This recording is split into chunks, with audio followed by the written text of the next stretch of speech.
दर्शक महानुभावहरू, यतिखेर हामी तीनकुनेमा छौँ जहाँ राजसंस्था पक्षधरहरू प्रदर्शनको तयारीमा तीनकुने चौरमा भेला भइरहेको हामी दृश्यमा देख्न सक्छौँ।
सबै जागरुक हुनुपर्छ भन्ने चाहन्छु र आजको कार्यक्रम सफल होस्, हामी सबैको कार्यक्रम हो भन्न चाहन्छु। धन्यवाद, नमस्ते।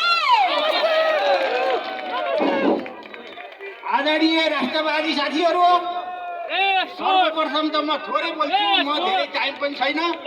अब जसले यो नेपालको झन्डा बोक्दैन, जसले पृथ्वीनारायण शाहलाई जसले राजा मान्दैन, त्यो नेपाली हुनै सक्दैन। र यो देशमा राजतन्त्रको आवश्यकता छ। त्यो भएर म नारा भन्छु, नाराबाट मेरो वक्तव्य टुङ्गाउँछु।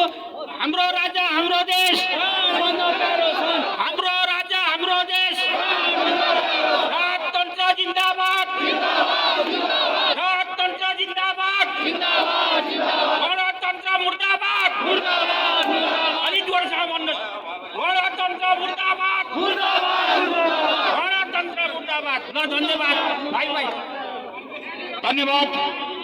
हामीसँग विज्ञ व्यक्तित्वहरू आइसक्नु